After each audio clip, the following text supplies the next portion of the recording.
Great. Thank you, everyone, for staying. Clearly, you're not as hungry as the people who just left, which is great. For the next 25 minutes or so, I'm going to take you through a quick chat about some cryptographic protocols that hopefully are going to make your lives a little bit easier in the world that we're in at the moment. Things called zero-knowledge proofs and multi-party computations, and they're all about enabling collaboration with others when you're working with sensitive data of one kind or another. We are all working in a world where trust is required. And trust is in short supply at the moment, and it's getting ever shorter.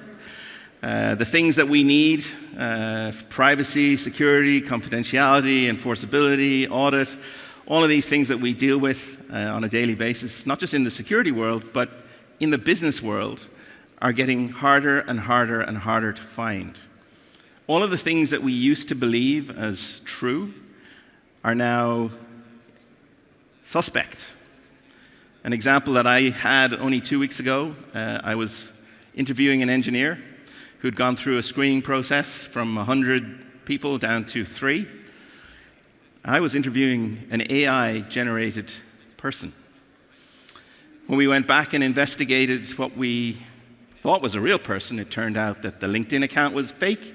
The CV was AI-generated based on our job description, which is why they got into the last 3. It was a perfect fit. The references they provided were fake. Their mistake was they gave me a company that I actually knew the CEO of, who I was able to ring up and say, "Do you know these guys?" And he goes, "Never heard of them." They produced ID that was phenomenally accurate.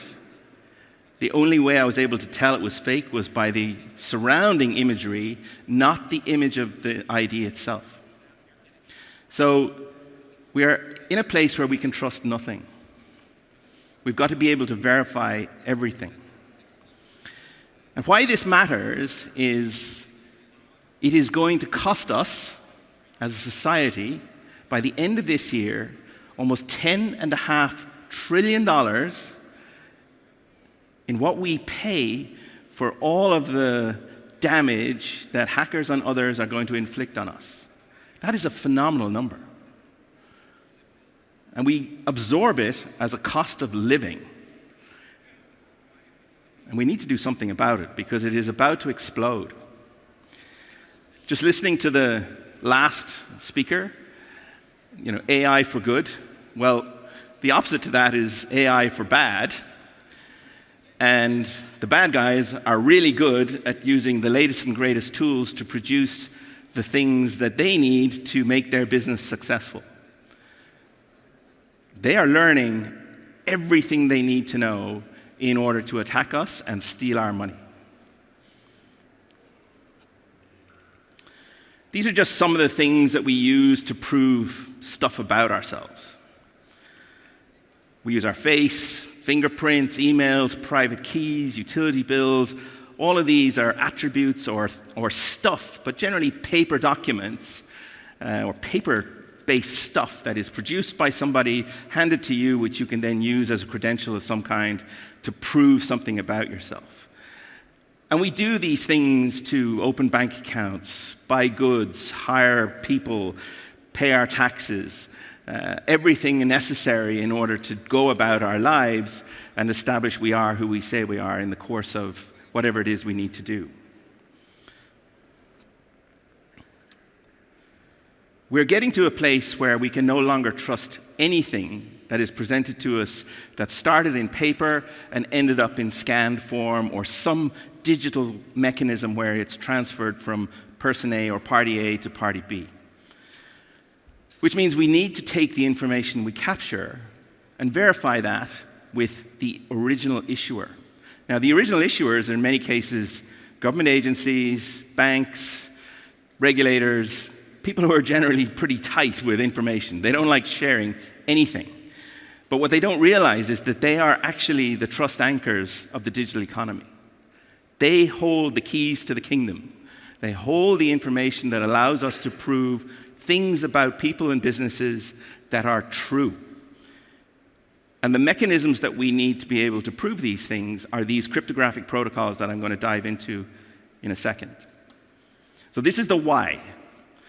Why we need these things to be able to protect ourselves going forward. I'm going to focus today on two protocols, multi-party computations and zero-knowledge proofs. And there's going to be a mix of a little bit technical, a little bit not technical for the audience, because it's always very hard to frame when you're presenting to an audience like this, whether you should be heavy on the technical side or heavy on the sort of just general explanation side. So there's a bit of both. The three things that I'm going to talk about are zero-knowledge proofs.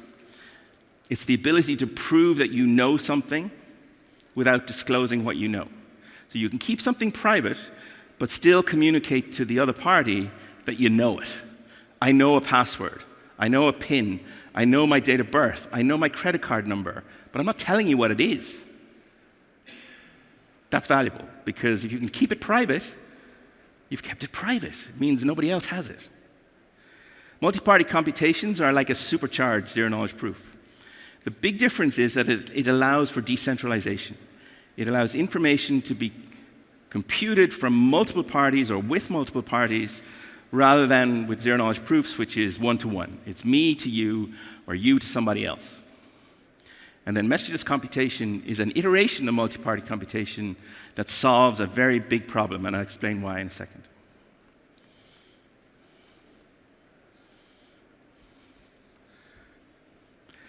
So zero-knowledge proofs first. Proving things without sharing them.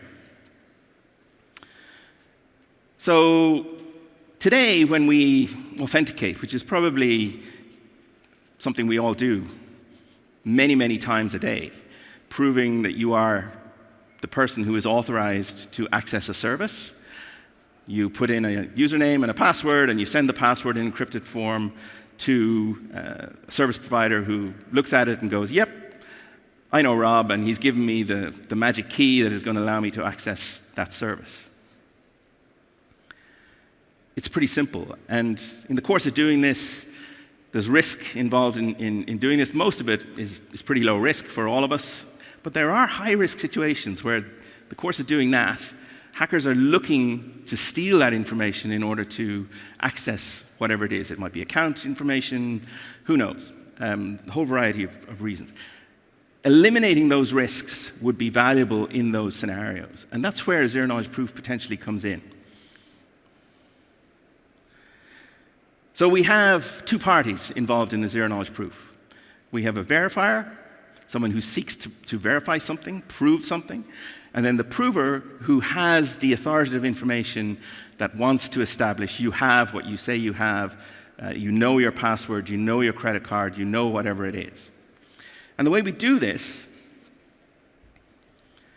is by taking the piece of information that is secret, let's say it's a password, for want of a better word, and we obfuscate it with a randomly generated code, something that looks like a Rubik's Cube. So I have a randomly produced pattern on my Rubik's Cube, and I send this Rubik's Cube to you, and I say, apply this Rubik's Cube to your piece of information, please. Now, I know the secret piece of information already, and I've already applied this randomly generated code to the piece of information I have. And if I do that successfully, I should end up with a scenario where the information on one side matches exactly the information on the other side. So my two Rubik's Cubes should have exactly the same pattern for each, because I'm using the same code and the same secret. Now, I don't want to share one with the other, because that would be risky. And the way I prove that one matches the other is by testing permutations generated from one against the other. And the permutation might be, top row is all red on the front face. So I sent that permutation across to the other side and asked them, is the top row front face all red with you? And they go, yep. And I repeat that process 10, 20, 50, 100 times. And if I get a positive response back every single time to these randomly generated permutations, then the probability that these two things are the same rapidly approaches the perfect 100%. Never gets there, but it gets so close to 99.9999999 forever, that close, so you can say, well, there's only one logical outcome here, that these two things are the same. Yet I've never shared the underlying secret. And that's why this is so useful. You can keep the information private.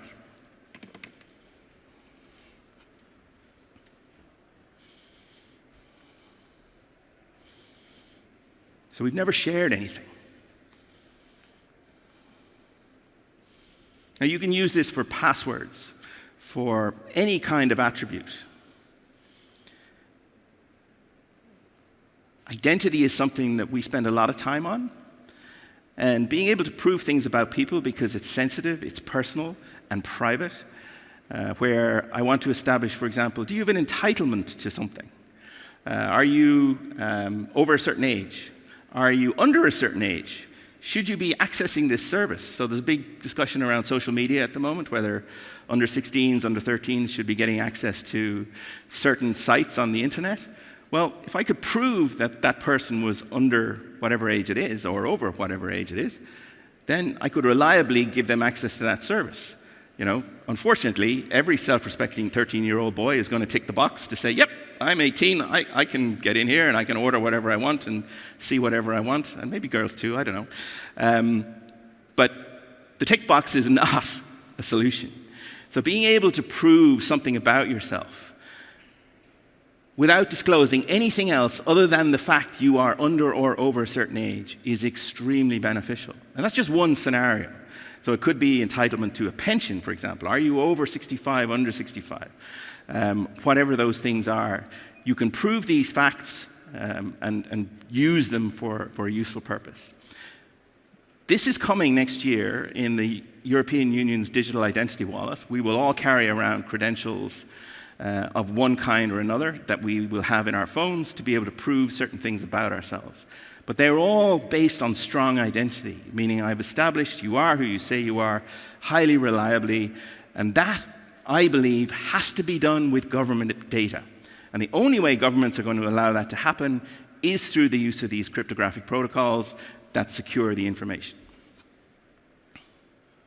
So that's zero-knowledge proofs. Zero-knowledge proofs are centralized, meaning it's a single server to a single server, or a single device to a server, or a single device to another device. The information is in one place or another place. I'm going to talk a little bit now about a decentralized scenario where information is dispersed, stored in a network rather than on a single server. Multi-party computation with linear secret sharing. That's a mouthful. Multi-party computation with linear secret sharing.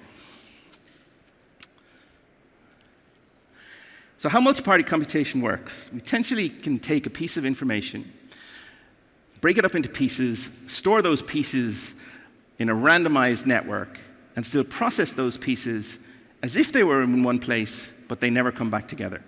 They stay where they sit. So the analogy I use to try and bring this to life for people is, imagine I want to do a facial biometric authentication with you. Transpose your face into a jigsaw puzzle. Right? You are now the picture on the puzzle. What I'm going to do is I'm going to mask that puzzle. I'm going to paint it black so I can't see what's on it. And then I'm going to randomly take each piece of that puzzle and disperse them randomly to a big network. So the parties that get the pieces of the puzzle, they only see one piece and it's blacked out, so they don't know what they're holding. But they're going to be asked to do something every now and again in order to help solve a challenge or a computation of some kind. So from a cybersecurity perspective, we've changed the nature of the risk, meaning no single party now has access to the entirety of the data. They only have access to a piece of the puzzle, literally. Problem with multi-party computation is it's slow, which means we haven't been able to use it up to now because it can take minutes to hours to days for a computation to execute in some cases. And I'm going to show you a way that we've come up with making this much faster, which means it brings day-to-day scenarios into the realm of viability and usable, feasible applications. So in a multi-party computation, there are three sort of phases.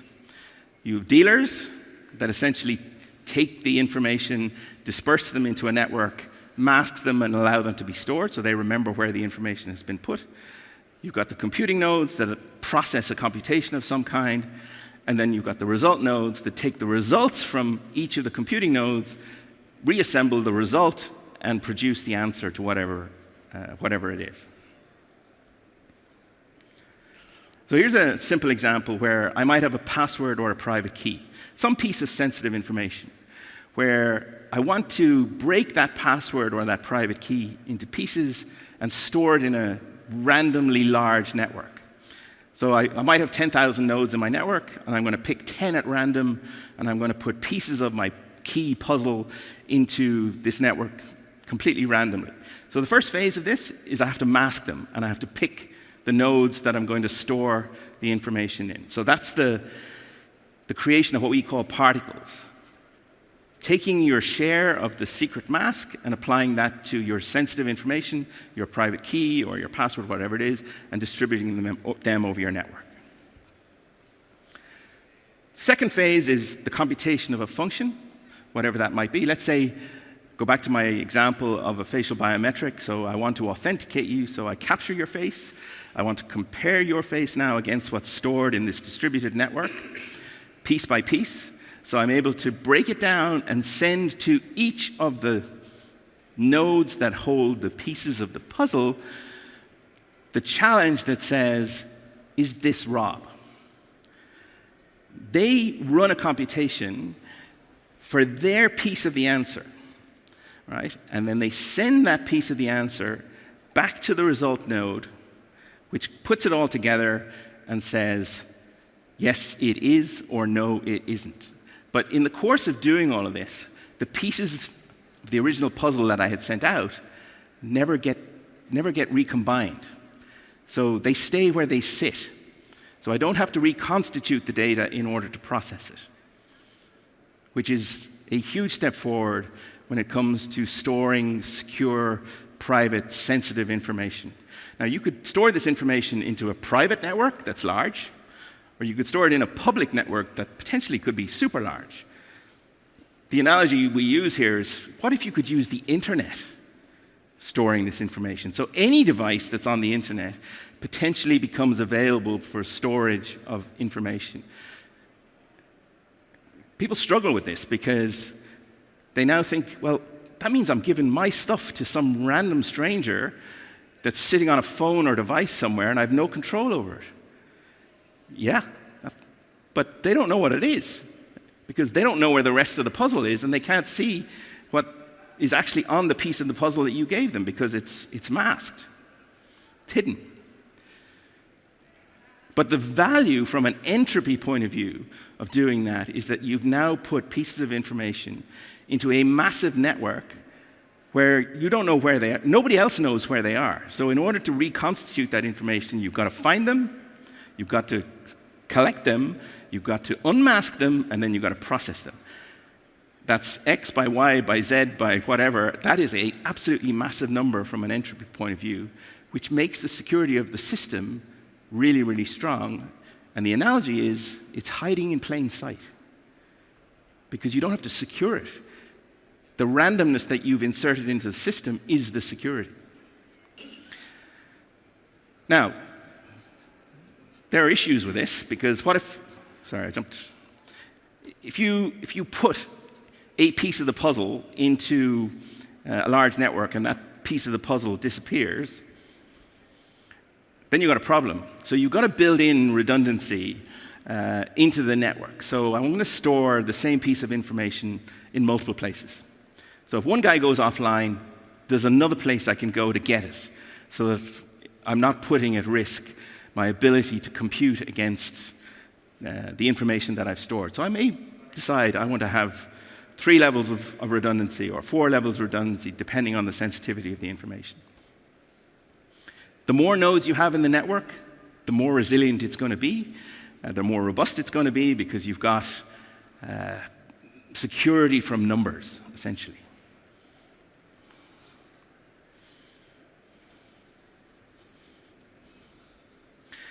Perfect reconstruction of the secret, meaning I can reverse the process exactly. It's just a mathematical formula. It's the inverse of the masking process that I applied when I pushed the pieces of the puzzle out into the network to begin with. So if I can go to those nodes that have the pieces of the puzzle, I can retrieve them, I can apply the inverse of that function, and I can get back to the original secret without any difficulty whatsoever. So this is a way to build privacy-preserved, privacy-enhanced collaboration with others in ways where you don't necessarily have to share information. So an example might be a group of banks who are trying to identify the participants who are involved in some kind of money laundering or some kind of scam. So money is moving from account A to account B to account C through different banks, potentially in different jurisdictions.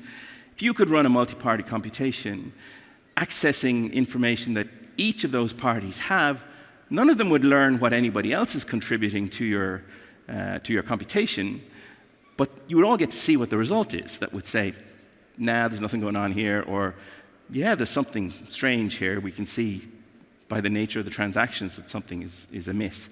Whereas if you were to look at those transactions individually, you wouldn't be able to tell.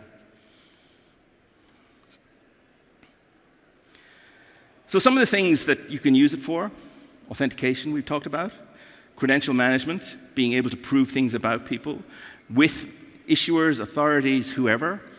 Identity verification, again, doing it in a very secure, very private way where you're not sharing anything, but I'm still able to establish the claim you are making with the information is true and valid and accurate with an authority. So the government is saying, yep, you have what I have. The information is the same. The last thing that I'll draw your attention to on this slide is the problem with speed with traditional multi-party computation.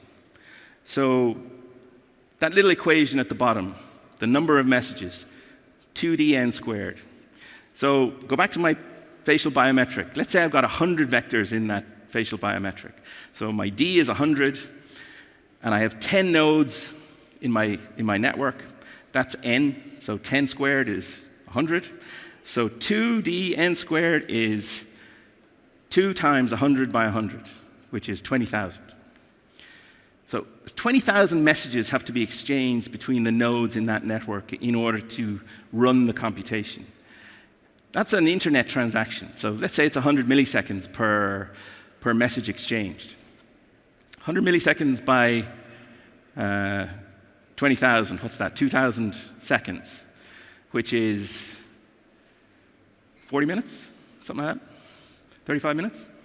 So to run that little computation takes 40 minutes, which is ridiculous to do a simple authentication. The mathematics work, but it's just not feasible in the real world. So we need to solve this speed problem. And that's what we've done with messageless computation.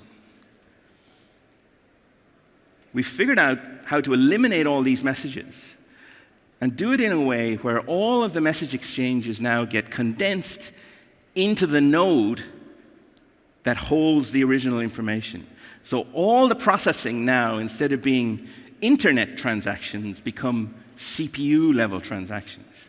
So instead of 100 milliseconds per transaction, we're now running at gigahertz or fractions of a gigahertz. So really, really quickly.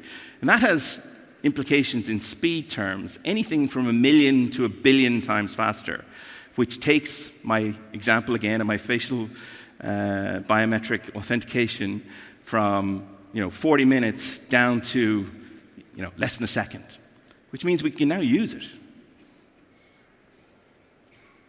Oops. And it's a very simple solution that we came up with here.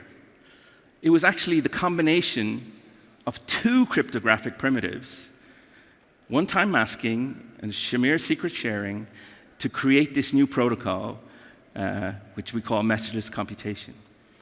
My analogy, it was when we had a knife, and we had another knife, and we put the 2 knives together, and we created a scissors. And the scissors suddenly became really, really useful. It's as simple as that, where we're able to take the combination of 2 things, put them together, and we solve a really, really difficult problem in terms of speed. But we've enabled something that we previously didn't have, which is the ability to collaborate securely and privately with others without having to burden ourselves with mountains of, firewalls and routers and God knows what to keep our environment secure. So where could it be used? Secure data storage for the internet. Anywhere you want to secure and store something without running the risk it's going to be stolen. Truly decentralized storage. Making public blockchains private. So one of the things that we potentially looked at are how could you build bridging solutions between one blockchain and another using multi-party computation as the mechanism to execute authorization or authentication protocols between the different chains. This is going to be important when we get to CBDCs and stablecoins, and that seems to be the direction of travel at the moment. So,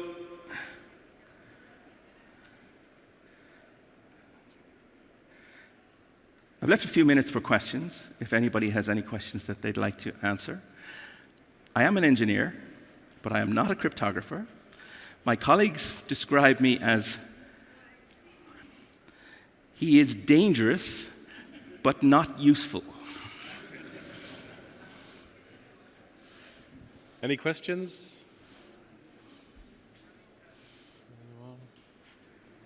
If there aren't any questions, it means you've explained it perfectly and there's nothing left to do. Well, we'll be around. I'll hang around if anybody's got any questions. I mean, there's some very technical elements in here, and it wouldn't surprise me at all if it went straight over some people's heads. It took me even a while to get my head around it. But what I really want to communicate today was this is creating a paradigm for collaboration that previously didn't exist. And it is enabling Web3 and the ability now to use the internet in a much broader, much more accessible way than we have up to now, without risking the loss of sensitive information. So trying to get rid of these honeypots that just hackers love going because the economic value of being able to steal that information is just ridiculously high. If you've dispersed it, suddenly you've dispersed the economic incentive. And the economic incentive to hack a single device, to steal a single component of a piece of information, just doesn't make sense anymore. So they're not going to bother, generally. Question?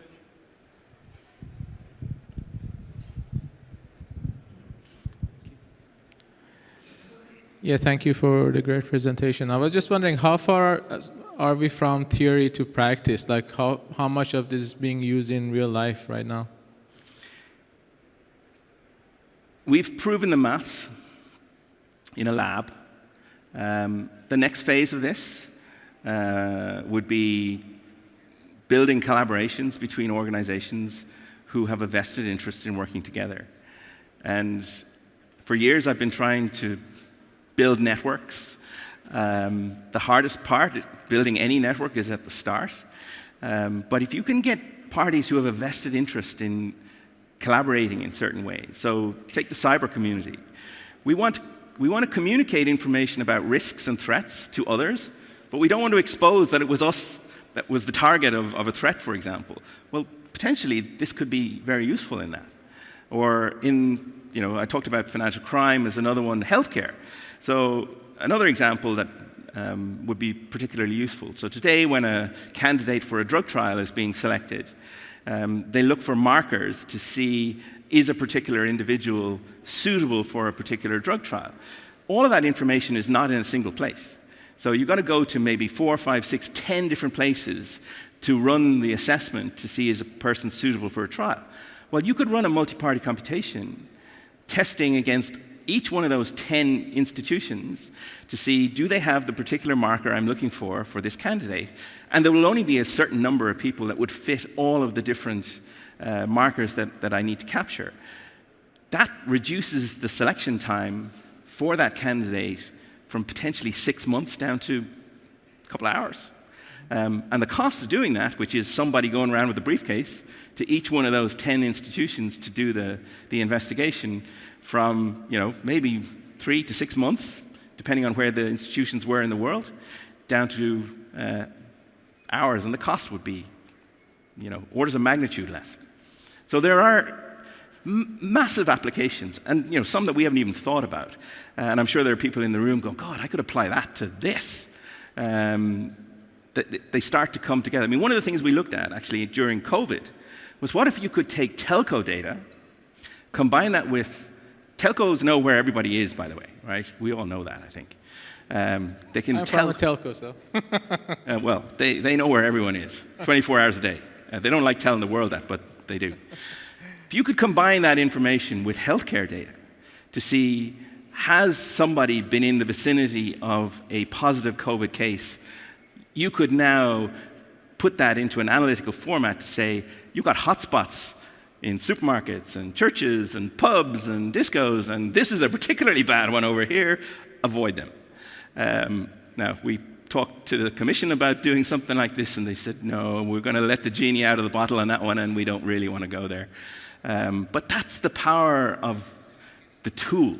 If you've got access to the data, you can produce all kinds of wonderful things that allow you to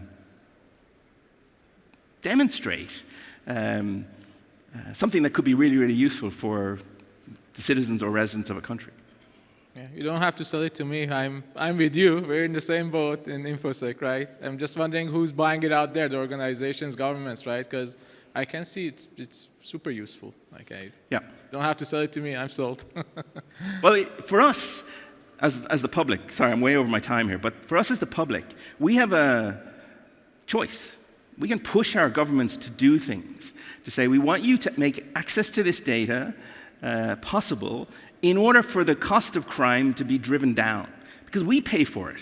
They don't pay for it. We pay for it. But it's put into a microcharge on everything, and we just absorb it. But we shouldn't. And this is a way to have an impact on that. One quick question. Now, is this published in any journal or publication?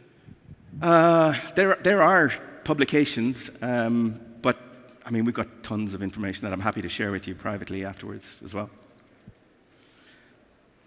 But I'm really keen to try and get the community talking about it, because it's a collaborative activity, and at the end of the day, if we can get collaboration moving, then we're making progress. So, thank you very much. Give a big round of applause for Rob. Thank you.